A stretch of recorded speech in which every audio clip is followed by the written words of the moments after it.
Hi hello नमस्कार. आजच्या आपल्या नवीन व्हिडिओमध्ये सर्वांचे अगदी मनापासून स्वागत करते. आय होप सर्वजण मस्त आणि मजेतच असाल आणि मजेतच असायला हवं. छान अशी दिवसाची सुरुवात झालेली आहे. आता हा गुढीपाडव्याचा दुसरा दिवस. तर काल जी रांगोळी काढली होती ती मागच्या व्हिडिओमध्ये मी दाखवलीच नाही, म्हटलं ह्या व्हिडिओमध्ये तर दाखवावी. चैत्रांगणातली जी काही शुभचिन्ह असतात ती काढलेली आहेत आणि नेहमी छान असतं चैत्रांगण महिन्यात हे काढलेली. आणि नेहमीचं ओम नमो भगवते वासुदेवाय नमा आणि गुढीचं असं छोटंसं हे काढलेलं आहे चित्र टाईप रांगोळी.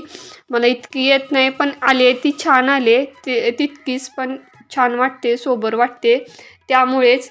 आणि इकडे मी आत आले, हॉल मला क्लीन करायचा होता. तशी माझी आंघोळ पण झालेली आहे आणि छोटा मुलगा लवकर आंघोळ करून तो शाळेला गेलेला आहे आणि मोठाची त्या 10वीचे एक्झामचं पूर्ण झालेलं आहे त्यामुळे तो झोपलेलाच आहे. मिस्टरांची आंघोळ वगैरे चालू आहे, थोडा वेळ लागतो त्यांचा हात दुखावल्यामुळे. तर चला इकडे तसंच गुढी संध्याकाळची काल उतरली होती आणि उतरल्यानंतर सगळं साहित्य तसंच हे सोफा सेटवर आणून ठेवलं होतं. म्हटलं तीच आवरावर सकाळी पहिल्यांदा क्लीन करून घेऊया हॉल. आणि हॉलच पहिला करते क्लीन, मग बाकीचं आतलं राहिलं चालतं, कारण कोण नंतर अचानक आलं तर हॉलमध्ये पसारा नको यासाठी. तर ही साडी वास्तूकमध्ये आम्ही जिथे रेंटमध्ये राहत होतो त्या काकीने मला दिली होती आणि मी काही घडी मोडली नव्हती, म्हणून म्हटलं पहिला तीच घेऊया आणि गुढीला घालूया. मग मी गुढीला जी काही साडी लावलेली असते नवीनच असते ती नंतर मी मला वापरायला घेते. असं मी दरवर्षी करते. गुढीच्या साडीचं नियोजन मी ह्या पद्धतीनं करते, मी वापरते. कुणालाही साडी ती देत नाही आपल्या गुढीची. तर त्याच्यावरचं ब्लाऊज मी स्वतः शिवणार आहे. तर इकडे टोप्या वगैरे तशाच आणून टाकल्या होत्या, पेपर वगैरे वाचून तसेच ठेवलं होतं. टेबल छोटासा आहे, त्याच्यावर सुद्धा बराच पसारा होता, तो लगेच मी काढून ठेवला. आता दुधाची साय जी असते आदल्या दिवशीची ती आलेली ती नेहमी माझ्या हातून राहतेच. आणि तसंच कधी कधी राहते आणि दूध पण त्यातल्या त्यात छोटं पातेलं असलं थोडंसंच असतं दूध, ते नासून जातं. आता नेहमी आता लक्षात ठेवणार म्हटलं, रोजच्या रोज सकाळी ती साय काढायची, दूध काय असेल ते तापवून ठेवायचं. शिल्लक राहिलं अर्धी वाटी तसंच ठेवते आणि कधी कधी त्या साईला सुद्धा वास यायला चालू होतो. त्यामुळे आता ती सवय आता मोडणार, चांगली सवय लावून घेणार. रोजच्या रोज सकाळी ते पहिलं काम करणार आणि मग बाकीचं करणार. इकडे नाश्त्याची तयारी थोडी ताटामध्ये करून ठेवली, कांदा मिरची कोथिंबीर वगैरे जे काही लागणार होतं ते. म्हणजे अजून आंघोळ व्हायची आहे, कारण आंघोळ झाल्या गरम गरमच देते फोडणी टाकून नाश्ता. त्यामुळे म्हटलं अजून व्हायला लागल्या तेवढ्यात माझा हॉल वगैरे सगळ्या खोल्या लोटून झाडून होतील. ते काम झालं की मग मी नाश्ता करेन. नाश्ता झालं की मला धुणं आणि फरशी करायचं असतं, त्यासाठी ही पहिली तयारी करून घेते. आणि लोटलं की मग फरशी पटकन पुसून होते, एक 10-15 मिनटात, त्याला काही वेळ लागत नाही. आणि मिस्टर गेल्यानंतर बाकीची फरशी वगैरे पुसते, कारण का कोण घसरून वगैरे पडायला नको. सगळीजण बाहेर गेल्याशिवाय मला त्यात हात घालता येत नाही. तर इकडे मला पोहे फोडणीला टाकायचे होते, ते टाकत होते. त्यांची आंघोळ झालेली आहे मिस्टरांची. आता देव वगैरे थोडे देवपूजेचं करतात थोडंसं आणि मग नाश्ता आणि चहा घेतात आणि मग त्यांचं आवरतात. मग ते आवरेपर्यंत थोडीफार काय भांडी पडलेली असतात ती मी घासायला घेते आणि ते जाईपर्यंत मग ते गेल्यानंतर भांडीसुद्धा माझी घासून होतात आणि मग काय फरशी आणि धुणं राहतं. मगच नंतर मी जेवणाला घालणार आहे दुपारच्या. तर इकडे रात्रीचं जी काही पिशवी आणून ठेवते दुधाची फ्रीजमध्ये, ती दूध तापवायला मी ठेवलेलं आहे.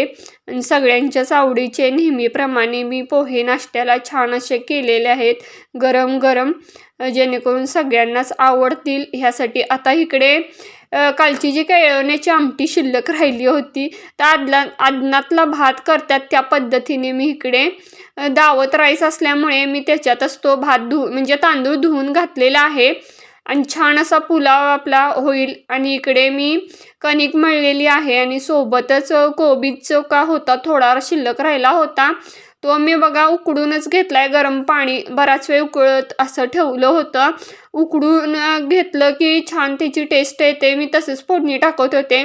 परवा मिस्टरांनी केली होती भाजी, छान झाली होती, म्हटलं आपण पण करूया. तरी चटणी थोडी प्लेटमध्ये काढल्या, कारण चटणीचा जो काही डबा होता तो मी घासायला घेतलाय. नेहमीच असं करते, जसे डबे रिकामे होतील तसे मी घासायलाच घेत असते. त्यामुळे आता जेवढी लागणार आहे, किती लागणार आहे काय मला माहीत नाही, तरी पण एवढ्या प्लेटीमध्ये मी काढून घेतल्यात नाही, नंतर तर त्या डब्यामध्ये ती भरून ठेवेन. तर इकडे तेलावर थोडंसं तमालपत्र मी टाकले फोडणीला आणि नंतर जो काही कोबीज आहे तो गाळून घेतला आणि नेहमीप्रमाणे सिंपल जी काय फोडणी असते, हिंग, चटणी, मीठ, टेस्ट टाकले. आता इकडे माझा छान असा येळवणी झालेला आहे. येळवणी भातच म्हणायला पाहिजे, मात्र दिसायला लागलाय आणि टेस्ट छान आली होती, मुलं म्हणत होती.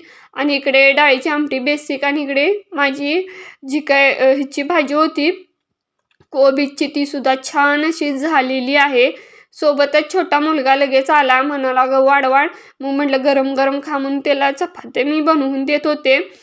आणि कालचा व्लॉग काही शूटच झाला नाही, कारण मी असंच टी शर्ट आणि पॅन्ट घातली होती आणि तसंच मी पोळ्याचा सगळा स्वयंपाक केला होता आणि गुढी उभी केली होती. मी काय आवरली नव्हती. अशी प्रत्येकजण कसं साडी वगैरे नेसतात, छान असं लुक करतात, पण मला काय करताच आला नाही. मी काय करतच बसले नाही. बाकीची इतकी कामं होती, पोर्च क्लीन करायचा होता, हळदीचं लेपन, हुंबरट्याचं रांगोळी काढायची होती, तशी तर देऊच्या छोट्या मुलाने केलीच होती.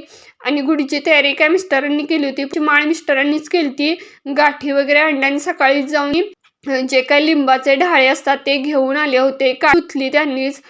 त्याला आम्ही विभीत आणि गुलाल लावतो. पूर्ण खूप उंच काय होती आणि छोटीशी क्लिप मी कालच्या व्हिडिओमध्ये त्याची जोडलेलीच आहे.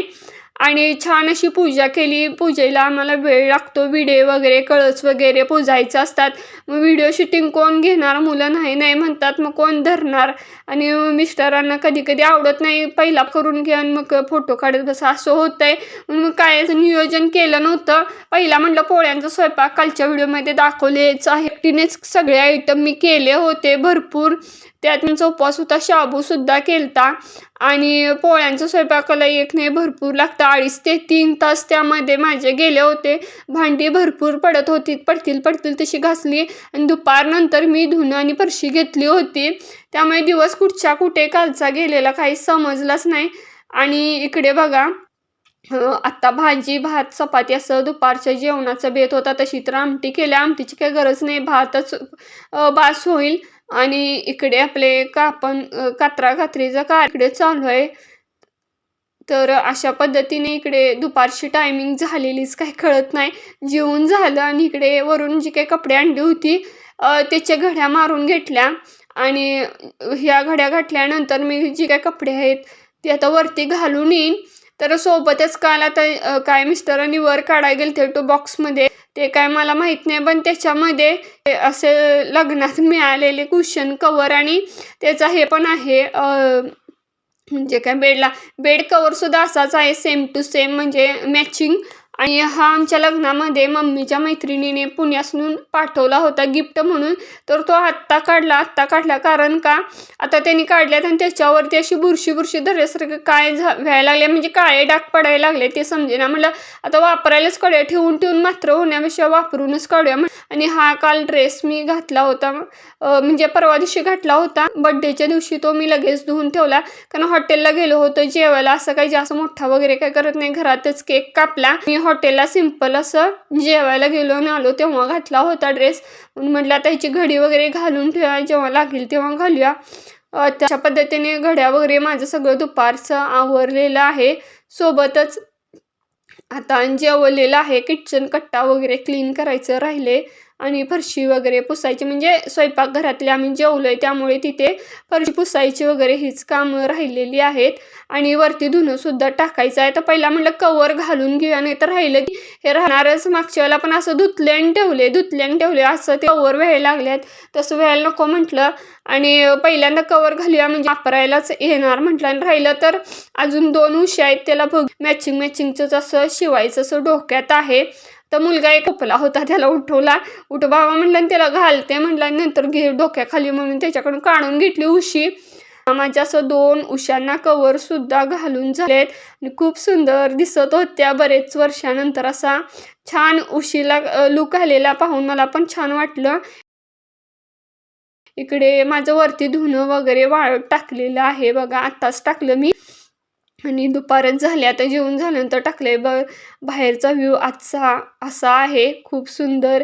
गावाकडची हवा आज जास्त कसं ऊन पण नव्हतं आणि थंडी पण नव्हती, असं छान वाटत होतं वातावरण आजचं. आणि गावाकडची हवा काय वेगळीच असते. आणि वेगळंच वाटतं आणि खूप छान प्रसन्न वातावरण वाटतं गावाकडे. असं मोकळ्या जागेत छान वाटत होतं आजचा दिवस. आणि इकडे मिस्टरांनी फुलं वगैरे काढून आणलेले आहेत देवासाठी. जे झाल्या त्या फुलंच तेवढी काढायची म्हणजे घालायची देवाला राहिलेली आहेत. आजचा व्लॉग आवडला असल्यास नक्की लाईक करा. तुम्ही लाईक करत नाही त्यामुळे मोटिवेशन मिळत नाही. पुन्हा भेटू उद्याच्या व्लॉगमध्ये. तोपर्यंत बाय. थँक्यू.